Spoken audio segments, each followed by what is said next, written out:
श्री राधे राधे, हरे कृष्णा। हम सब साधक श्रुतकीर्ति का जीवन चरित्र श्रवण कर रहे हैं। गतांक से आगे श्रुतकीर्ति उर्मिला से अधिक उग्र और शक्तिशाली थी, लेकिन परोपकारी भी थी। न तो प्रधान रानी थी, न ही मौका परस्त। वह राज्यों और 8 राजकुमारों के प्रति अपनी निष्ठा में लीन थी। मथुरा में महल के मंदिर में बैठी रानी की उदास छवि ने उनके पुत्रों सुबाहु और भूपकेतु के दिलों को छू लिया और उन्होंने महसूस किया कि उनके पिता अपना सबसे बड़ा खजाना उनकी मां श्रुतकीर्ति को छोड़ गए हैं। वे रघुवंश के ऐतिहासिक दौर में थे, लेकिन उनकी मां की बड़ी सी मुस्कान के बीच उनकी एक अनकही कहानी थी। चिंता, भय, अकेलेपन और अनिश्चितता से भरी आंखों में राम, सीता, भरत, मांडवी, लक्ष्मण, शत्रुघ्न और राजमाताएं पहले ही स्वर्ग सिधार गए थे। सुबाहु और भूपकेतु दुखी थे और किसी तरह अपनी मां को उस दयनीय स्थिति से बाहर निकालना चाहते थे। सुबाहु ने कहा, माँ, अब आप मथुरा और विदिशा की राजमाता है। हम आपको भव्य महल की सभी विलासिता और आराम प्रदान करने की स्थिति में हैं। श्रुतकीर्ति ने कहा, हाँ मेरे राजकुमार। सुबाहु ने कहा, तो फिर क्यों एकांत, तपस्या और सन्नाटे में एक सन्यासी का जीवन जी रही हो?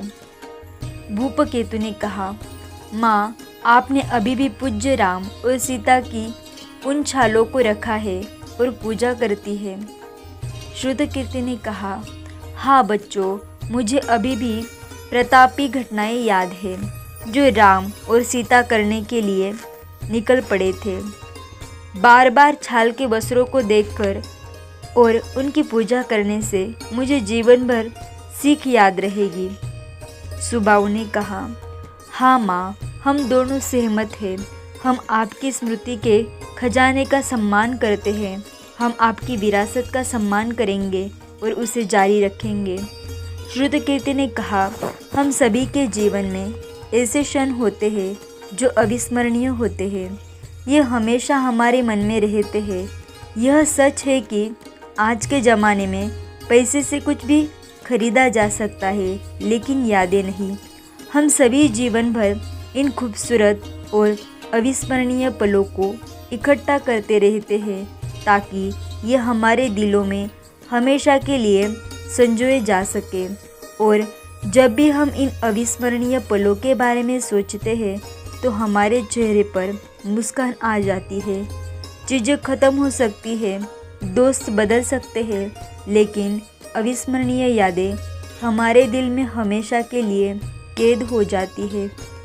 सुबाहु और भूपकेतु ने एक स्वर में अपनी माँ से प्रार्थना की कि वे उन्हें उनके पूर्वजों के बारे में बताए और उन्हें सलाह दे कि उन्हें राज कैसे करना चाहिए।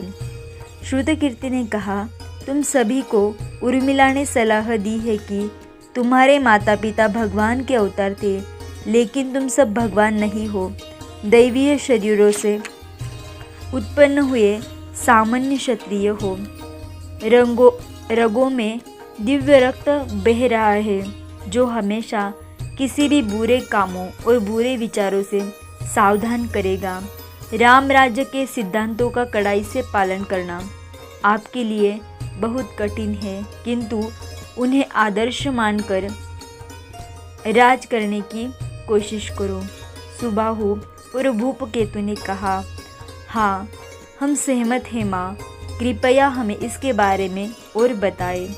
श्रुतकीर्ति ने कहा, राम की तरह सुनी सुनाई या असत्यापित और अनौपचारिक जानकारी पर कभी भरोसा न करें, जिसके कारण सीता को कष्ट उठाना पड़ा। आप पहले इंसान हैं, फिर राजा। संक्षेप में बताती हूँ। पहला, मर्यादा पुरुषोत्तम के रूप में राम का अनुसरण करें। राम वस्तुतः पूर्ण पुरुष है, जिनका जीवन और यात्रा कठोर परीक्षणों और बाधाओं के बावजूद धर्म के पालन में रही है। दूसरा, अपने भातृप्रेम और राजपालन के लिए भरत का अनुसरण करे। उन्होंने महल की सभी विलासिता को त्याग दिया और नंदीग्राम में एक साधु की तरह रहने लगे। तीसरा, राम के प्रति अनुपम भक्ति के लिए लक्ष्मण का अनुसरण करें और अयोध्या को बचाने के लिए अपने जीवन के बलिदान सहित एक आदर्श और आत्म बलिदान करने वाले भाई के उनके रवैये के लिए भी। चौथा, शत्रुघ्न का अनुसरण करें क्योंकि उन्होंने अयोध्या का प्रशासन बिना किसी मोह के किया और तीनों माताओं की सेवा की। और आपके लिए सबसे महत्वपूर्ण बात यह है कि मेरी बहन उर्मिला की निस्वार्थ भाव से सेवा करे और देखे कि वह अब अपने जीवन में कोई आंसू न बहाए। उसने पहले ही अपने जीवन में सबसे अधिक कष्ट सहे हैं और उसके बलिदान अतुलनीय है। उसे मुझसे ज़्यादा महत्वपूर्ण होना चाहिए। इसमें कोई संदेह नहीं है कि उर्मिला महाकाव्य रामायण में एक भूली हुई नायिका है जो उसने सर्वोच्च बलिदान के बावजूद की है। वह मेरे लिए बहुत कीमती है। श्रुतकीर्ति ने सुबाहु को अपने सभी भाइयों को मथुरा बुलाने के लिए कहा और कहा कि वह जल्द से जल्द उन सभी से एक साथ बात करना चाहेंगी।